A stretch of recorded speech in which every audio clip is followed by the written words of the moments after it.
C'est l'heure de vous informer. Bienvenue dans cette session d'information que vous propose Média Business Télévision. Tout de suite, face au sommaire. Le chef de l'État congolais, Félix-Antoine Tshisekedi, a pris part à une rencontre multilatérale sur le projet intégrateur du corridor de Lobito aux côtés de ses homologues présidents.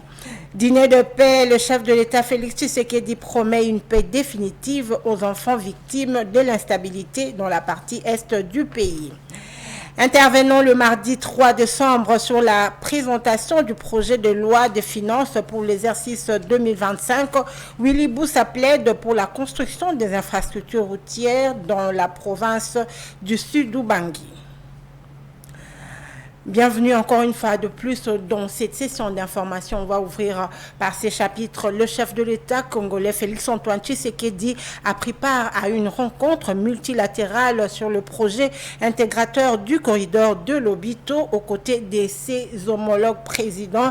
On parle du président américain John Biden, de l'Angolais Joao Lourenço, du Zambien Ailande Ichilema, du vice-président tanzanien. Il faut savoir que Lobito est une opportunité pour valoriser nos ressources naturelles, l'a dit le président de la République. Suivez. Le chef de l'État Félix-Antoine Tshisekedi séjourne en Angola où il a participé au projet d'intégration du corridor de Lobito. Aux côtés de ses homologues, Félix-Antoine Tshisekedi a pris la parole en rassurant que c'est une opportunité stratégique pour valoriser les ressources naturelles de différents pays. Le corridor de Lobito est bien plus qu'un axe de transport.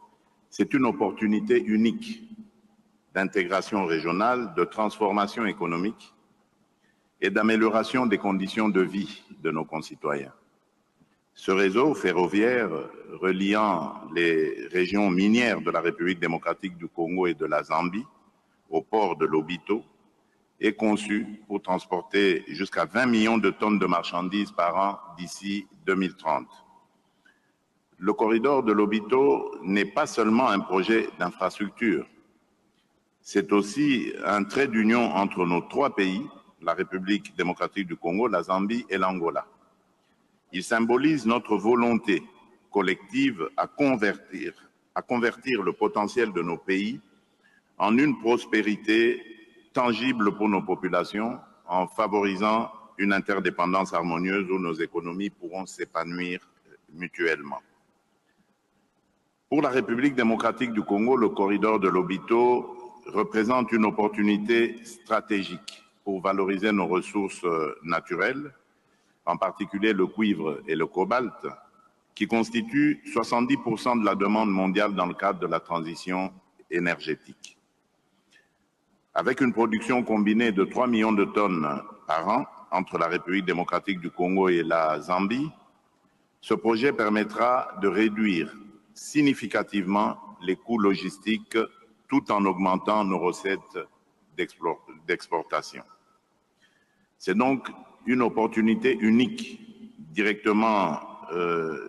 d'accéder directement aux marchés mondiaux via le port de Lobito, offrant ainsi une alternative stratégique à nos autres corridors d'export.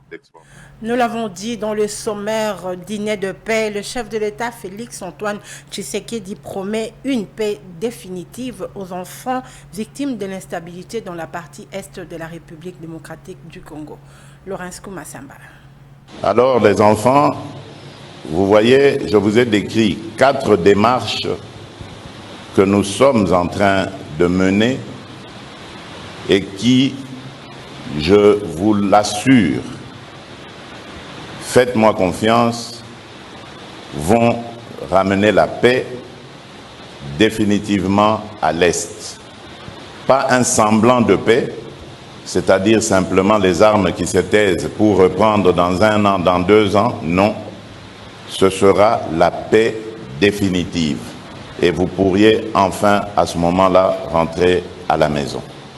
Voilà, les enfants, nous ne vous oublierons jamais. Dites à vos parents qui sont restés quand vous allez rentrer que vous avez vu le président et que le président vous promet que tout va revenir dans l'ordre. très bientôt. Je vous en fais la promesse et le serment.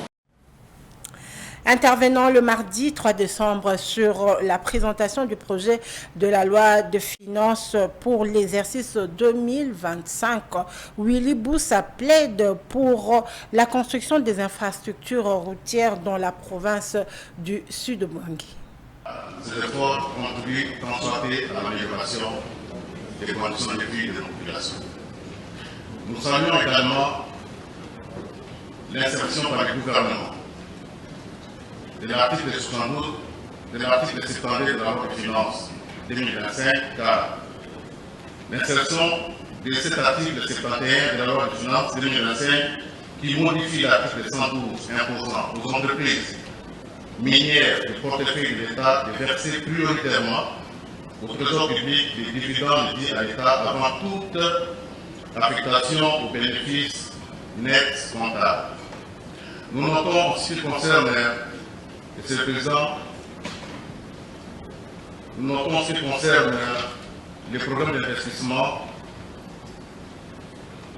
J'ai bien ici plaidé au nom président au nom de ma province, de Sidou Bangui, alors qu'au niveau du budget général, le montant d'investissement a augmenté, mais nous ne pouvons pas comprendre au nom président que même pour le budget 2024, alors que les routes ou la route nationale numéro 6 à Pula Guémena Zongo, aucun kilomètre d'asphalte n'a été réalisé.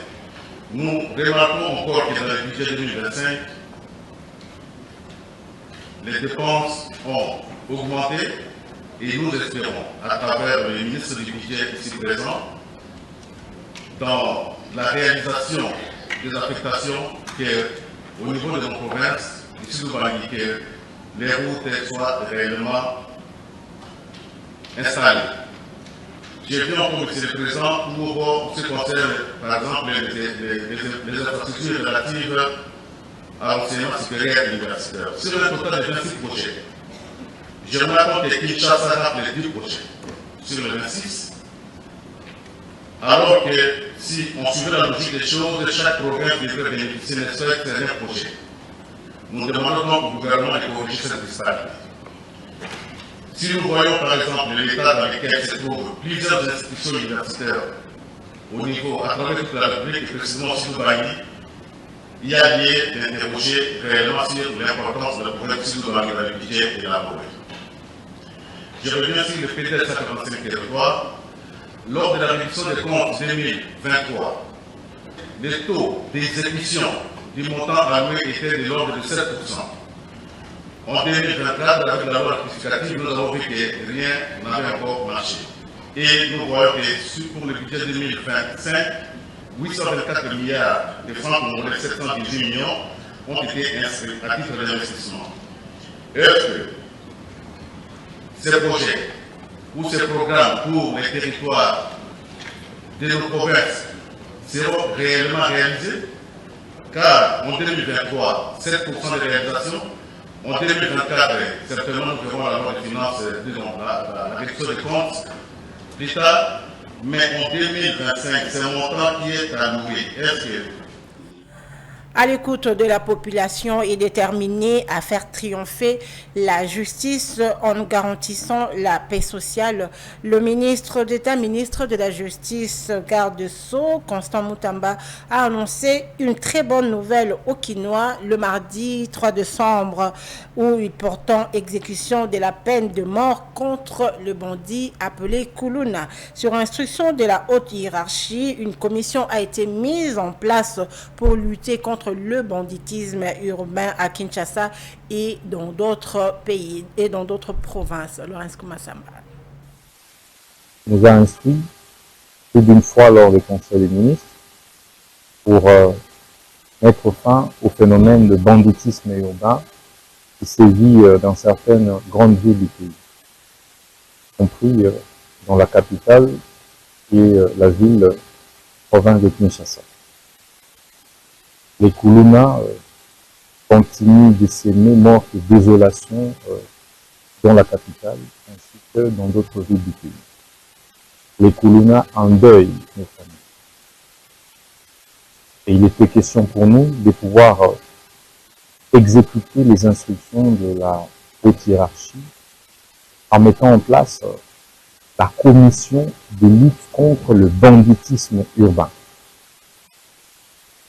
Cette commission est composée des hauts magistrats, militaires et civils, composée également du commissariat provincial de la police, va travailler sur l'opération Zéro Kuluna dans la ville de Kinshasa, tout comme dans d'autres villes du pays. Elle va travailler pour traquer jusqu'à leur dernier retranchement pour les Kuluna qui sèment mort et désolation. À partir de demain, la commission va lancer l'organisation des procès en flagrance contre tous les Kuluna. Tout celui qui sera attrapé sera arrêté, jugé, condamné. Comme vous le savez, ils seront tous condamnés pour terrorisme, parce que les actes qu'ils posent sont des actes qui relèvent purement et simplement du terrorisme. Ils sont donc punis de la peine de mort. La commission a également décidé de faire exécuter la peine de mort, mais également transférer tous les condamnés Kuluna dans des prisons de haute sécurité. Le premier lot des Kuluna qui sont condamnés cette semaine sera évacué à Angenga et dans d'autres prisons déjà ce week-end. Des bouclages seront organisés dans les quartiers, rues de Kinshasa. Tous les enfants Kuluna qui seront identifiés et arrêtés comme tels seront jugés, condamnés. Et comme je l'ai dit, nous allons procéder à l'exécution de la peine de mort. Parce que la Bible dit, qui tue par l'épée, périt par l'épée. La deuxième mission phare de la commission mixte est de pouvoir traquer tous les auteurs des nuisances sonores, diurnes et nocturnes. Tous ceux qui se livrent à déranger la quiétude des voisins seront non seulement interpellés, mais se verront également confisquer leurs biens et contraints à payer des lourdes amendes à l'État congolais. Cela va dissuader les uns et les autres, va dissuader ceux qui pensent qu'ils n'ont que des droits et non des devoirs envers eux. Nous voulons que l'avocat conseil de l'honorable Mike Mukebai a fait appel devant la Cour de cassation et il attend de celle-ci la mise en liberté provisoire de son client. En effet, aujourd'hui, il était question de l'appel que nous avons interjeté contre la décision qui avait été rendue en date du 16 août 2024 par la Cour d'appel de Kinshasa-Goumbé, joignant les exceptions soulevées par le prévenu Mike Mukebai Koufon, et qu'à cet effet, nous avons estimé que pour une question aussi essentielle, il eût fallu que si les juges avaient la latitude de se décider souverainement, le juge aurait dû néanmoins nous dire pour quelles raisons ces exceptions ont été jointes au fond. Malheureusement, dans sa décision du 16 août, il n'a été pratiquement rien dit. Tout ce que le juge de la Cour d'appel a estimé bon de prononcer, c'était que les exceptions étaient jointes au fond et avaient renvoyé à une audience certaine. Nous avons soutenu qu'en vertu des dispositions constitutionnelles et surtout de l'article 87 du Code de procédure pénale, que les décisions de justice doivent être motivées que les décisions de justice doivent comporter un motif et un dispositif. Car ce qui concerne l'arrêt entrepris par la Cour d'appel de Kinshasa-Gombe, nous avons estimé qu'il n'y avait ni motif, ni dispositif à cette décision, et cela créait tout le flou qu'on ne permettait pas au prévenu Mike Moukebaï, s'il voulait interjeter appel contre cette décision-là, son droit de recours était fauché dès le départ parce que vous ne savez pas comment vous pouvez critiquer une telle décision alors que cela est tout à fait vos droits. Et donc, nous attendons de la Cour de cassation de pouvoir infirmer cette décision et de déclarer irrécevable l'action intentée par les ministères publics. Et quelle sera la suite si la Cour de cassation venait à infirmer cette décision? Évidemment, si la Cour de cassation déclare qu'il y a d'abord eu mal jugé dans cette décision-là, va l'annuler et par voie de conséquence va prononcer son irrécevabilité, prononcera en même temps aussi la mise en liberté de notre client et je pense que ce sera justice. La République démocratique du Congo a besoin de responsables à la tête des entreprises. Modeste Bahati, deuxième vice-président de l'Assemblée, deuxième vice-président du Sénat, plaide pour la nomination d'un vertébré à la tête de la Caisse nationale des péréquations. Ou alors nous prenons les choses comme si on était dans une jungle. Ce n'est pas normal. Moi, je dis qu'au jour d'aujourd'hui, si nous voulons que les choses marchent, nous devons être plus sérieux dans ce que nous faisons. Tout à l'heure, j'entendais le collègue Lutundu, comme le collègue Kunaban, qui parlait de la caisse des péréquations. Moi, je vais dire ceci, que c'est l'homme qui fait la fonction. Moi, je pense que si on avait désigné un responsable dynamique à la tête de cette caisse, elle serait opérationnelle aujourd'hui. Parce que si moi, vous me nommez là-bas, je ne demande pas, je ne peux pas descendre jusque-là. Mais si je suis là, je vais faire appliquer les textes tels qu'ils sont là. Et ça, c'est très important.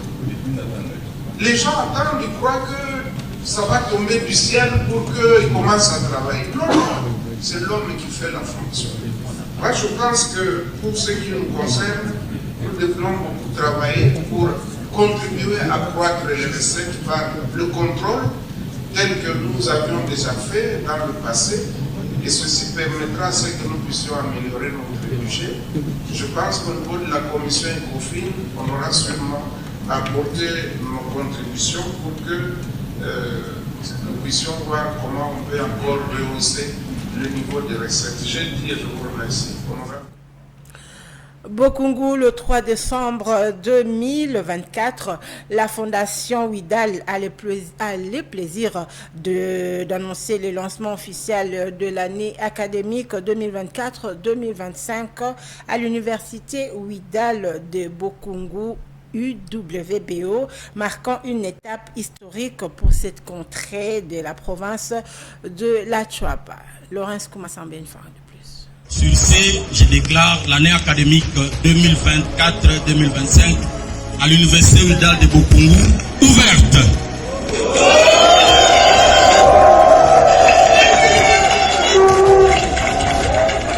Maître Guy Luando a fait quelque chose de très merveilleux ici. Quand je venais, je ne croyais pas que ce que j'ai vu, j'allais voir ça. En arrivant ici, j'ai trouvé que l'université Ouidal de Bokungu est tellement grandiose et tellement merveilleuse, on ne peut que le féliciter. Nous sommes très heureux. Une première impression magnifique. Maître Guy Luando, fils du pays, a réalisé l'inimaginable ici dans la province de la Chuapa. Pourquoi je dis l'inimaginable? Parce que ça fait plusieurs années, des décennies, qu'il n'y a jamais eu une chose pareille. Quelle chose? La construction de A à Z d'une université moderne, aux standards internationaux. Naé toujours féliciter son excellence Guy Luando Moyo na oyo asaleli biso na mboka na biso eleki ebele donc abandi na biso akosupporte biso na baexamen d'état meme ngai oyo nazwi diplôme na nzela na ye e bapara bazalaki na moyen te mpo batina ngai classe kotanga ayer na nzela na ye mpe asukaki bongo te amemeli biso université na mboka biso baboti tomonaki mpasi mpo na kokende kotanga na mbandaka kosufri kuna kolia mimboya badeplacement nzela mai tomonaki mpasi mingi mpe totiki bana bakende kotanga musika na mbandaka Kinshasa avec l'idée qu'université kozwamaka awa te kala lelo excellence Guy Luando Moyo mwana mboka amemeli biso université na kati ya mboka eye kosunga baétudiant eye kosunga bana mboka po bazalaki na sous-qualification ba D6 bakoma bagradue balicencié. Une association ou une ONG peut émettre son point de vue par rapport à la gestion du pays, mais il est interdit par la loi numéro 004 de la règle qui régisse les organisations d'adhérer à une vision politique. Ce sont des propos recueillis par Merveille Manza. Suivez M. Yves Tungila. Comme la loi 04 de 2001 est dit, l'association UNASBEL, c'est une association qui ne recherche pas d'abord de profit, donc en termes de commerce ou en termes d'activités lucratives. Selon la même loi, c'est une association qui est apolitique. Donc c'est devenu de plus en plus monnaie courante de voir les associations, les ASBEL, ou communément appelées les ONG, adhérer à des mouvements politiques. Si on doit se référer à la loi, c'est contradictoire parce que la loi dit que l'ASBEL est apolitique. Et si je dois expliciter un peu à ma petite connaissance, dans une ASBEL, parmi les règles d'art ou bien les règles d'or pour monter une ASBEL, ça doit être apolitique, ça doit être... on ne doit pas avoir des conditions particulières pour adhérer en termes d'exclusion. Alors, admettons que le président soit de l'UDPS et que les secrétaires aient une autre formation politique, vous comprenez déjà qu'il y aura une tension en interne. En d'autres mots, les ASBEL ou les associations qui adhèrent dans des formations politiques obligent leurs membres à adhérer. Ce qui est aberrant et contraire à la loi. L'adhésion dans une formation politique devait être libre et sans contrainte. Alors, les résultats ou la conséquence directe est que certains membres qui ne sont pas d'accord avec cette formation politique ou cette idéologie politique reste membre de l'association, mais devient de plus en plus inactif. Le chef de l'État a participé à la première conférence des femmes d'exception, FEDEC en sigle. C'était le mardi à Kinshasa sous le thème « Gouvernance inclusive ». Suivez. Les femmes d'exception de la République démocratique du Congo, une plateforme des femmes inspirantes unies dans le but de créer un changement positif et durable, mais surtout une association des femmes qui croient dur comme fer que chaque femme a le droit d'être valorisée, éduquée et émancipée afin qu'elle soit en mesure de réaliser ses rêves. À travers la première édition de la conférence dite « Rencontre d'exception », ces femmes venues de plusieurs horizons vont échanger et débattre sur les questions majeures se rapportant aux droits des femmes, à l'émergence d'un leadership féminin inspirant et modèle. Gouvernance inclusive, thème choisi pour cette rencontre de haut niveau, renvoie à un système où les femmes participent activement et équitablement au processus de prise de décision dans les sphères politiques, économiques et sociales du pays. Présidente de FEDEC et initiatrice de ces assises, Madame Lydie Omanga circonscrit l'événement du jour. Faire en sorte que vos garçons soient des masculins positifs, que vos filles puissent avoir la niaque pour pouvoir affronter les choses et ne pas se laisser faire. Mon père a été la première personne et le premier homme de ma vie qui m'a montré la voie et qui m'a fait confiance. Et aujourd'hui, je donne ces exemples parce que je veux dire aux hommes qui sont ici, ce masculin positif que nous avons, cet exemple qui est là, mais faites-en autant. Soyez des masculins positifs. Faites-en autant. C'est tout ce qu'on vous demande. Champion de la masculinité positive désigné par ses pairs africains, le président de la République Félix-Antoine Tshisekedi Tshilombo a voulu honorer ces femmes d'exception en sa qualité de parrain originel de cette plateforme qui cadre avec sa vision de promouvoir l'égalité du genre dans toutes les institutions du pays.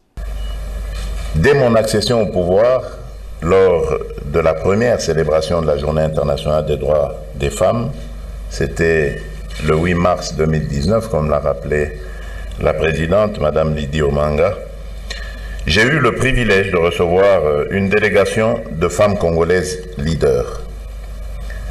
C'est avec admiration que je les ai désignées comme des femmes d'exception en reconnaissance de leur parcours inspirant. La gouvernance inclusive est pour moi bien plus qu'un concept. C'est une vision d'un leadership qui intègre toutes les composantes de notre société dans le processus décisionnel. Elle signifie que chaque voix, en particulier celles qui ont été historiquement marginalisées, est entendue et valorisée. Cette approche est cruciale pour le développement de notre nation car elle garantit que nos politiques reflètent la diversité et répondent aux besoins réels de tous nos citoyens. Sous mon leadership, la République démocratique du Congo s'est résolument engagée sur ce chemin. Ce choix, qui reflète mon engagement envers les valeurs de justice, d'équité et de progrès, repose sur une conviction simple, mais profonde. Aucune société ne peut atteindre son plein potentiel si elle ignore ou marginalise la moitié de sa population. La Côte d'Ivoire, pays invité à travers Madame Sarah Fadika Sako, première vice-présidente du Sénat ivoirien. Les organisateurs justifient ce choix par le fait que la Côte d'Ivoire a été reconnue en 2023 comme champion d'Afrique en matière de lutte contre les discriminations à l'égard des femmes et des jeunes filles. On va parler santé à présent où plus de 20 enfants sont attendus dans 2 semaines à la 6e édition de la chirurgie cardiaque gratuite au centre médical Diamant de Lubumbashi. Nous sommes dans la province du Katanga. Suivez.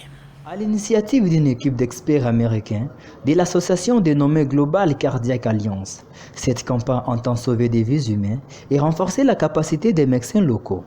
Ces médecins venus des États-Unis bénéficieront de l'assistance de leurs confrères congolais pour assurer cette chirurgie à cœur ouvert. Cette 6e édition concerne une vingtaine d'enfants venus de plusieurs provinces du pays, dont les Haut-Katanga, les Lualaba, le Congo central, les Nord et Sud Kivu et Kinshasa. Pour sa part, le directeur général du centre médical Diamant a soutenu que 39 000 enfants naissent avec des malformations cardiaques chaque année en RDC. Seuls 4 000 d'entre eux atteignent l'âge de 17 ans, alors que d'autres perdent la vie. D'où l'importance, selon lui, de ce genre de chirurgie pour donner la chance de survie à ces enfants. Lors d'une réunion regroupant l'Afrique à CDC, la NSS, l'UNICEF et la SACO, le ministre de Santé publique, Hygiène et Prévoyance sociale, le Dr Rocher Kamba, a accueilli le relais communautaire sur la présentation d'un nouveau processus de professionnalisation des RECO, donc nous disons relais communautaires et des agents de santé communautaire. Suivez. Merci beaucoup. Pour la présence d'aujourd'hui, nous avons eu une très grande réunion avec son Excellence et plusieurs parties prenantes et bien sûr le directeur général de la BIEBOX sur la santé communautaire. Vous savez vous-même qu'aujourd'hui, son Excellence a décidé de faire de la santé communautaire comme le premier maillon du système de santé ici en RDC. Et donc, nous devions avoir une bonne réunion où nous présentions comment, quels étaient les acquis et qu'est-ce que nous comptions faire pour la mise en œuvre justement de cette santé communautaire en RDC comme étant le premier maillon du système de santé de la RDC. On va aller en province. Cette fois-ci, le gouverneur militaire lieutenant général Luboya Kachama a posé la première pierre de construction du bâtiment devant abriter la coordination des Start-Est à un projet de stabilisation et de relèvement de l'Est du pays. Encore une fois de plus, Laurence Koumassamba.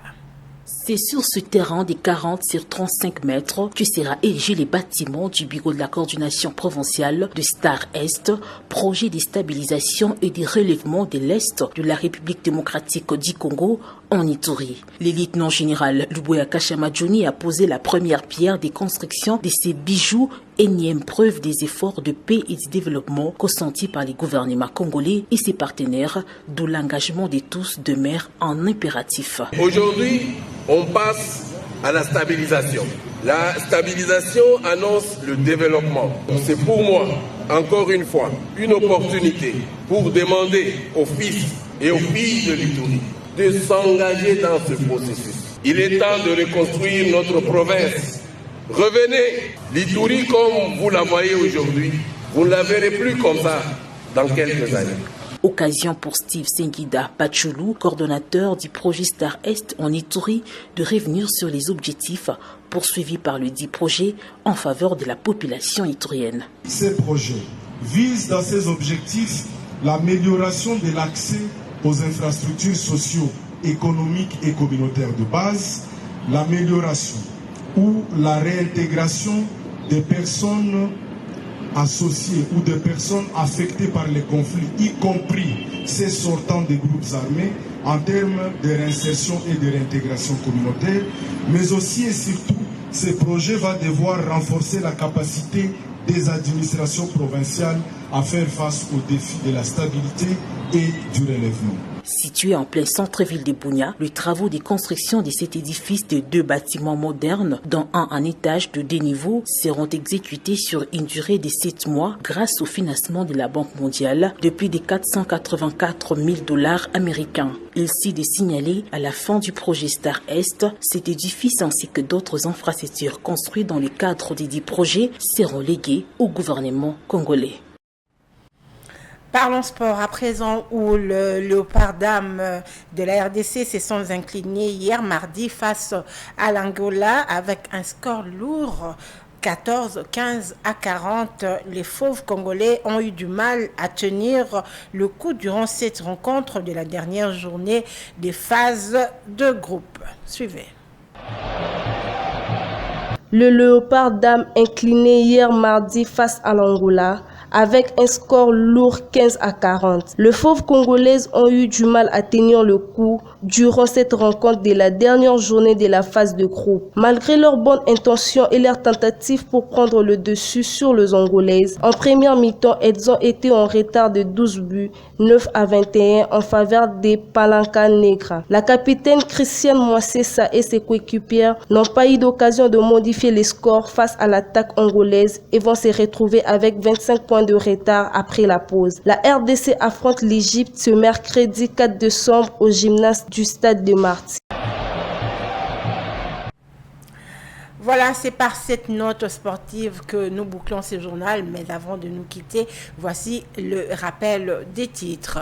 Le chef de l'État congolais Félix Tshisekedi a pris part à une rencontre militaire sur le projet intégral du corridor de Lobito aux côtés de ses homologues présidents. Dîner de paix, le chef de l'État Félix Tshisekedi promet une paix définitive aux enfants victimes de l'instabilité dans la partie est du pays. Intervenant le mardi 3 décembre sur la présentation du projet de la loi définitive de finances pour l'exercice 2025, Willy Boussa plaide pour la construction des infrastructures routières dans la province du Sud-Ubangi. Voilà, nous mettons un point final à cette session d'information qui vous a été proposée par le concours de la rédaction de MB Télévision. Merci à vous de nous avoir suivis. Je vous laisse en compagnie du programme de votre chaîne. Quant à moi, je vous revois prochainement. Au revoir.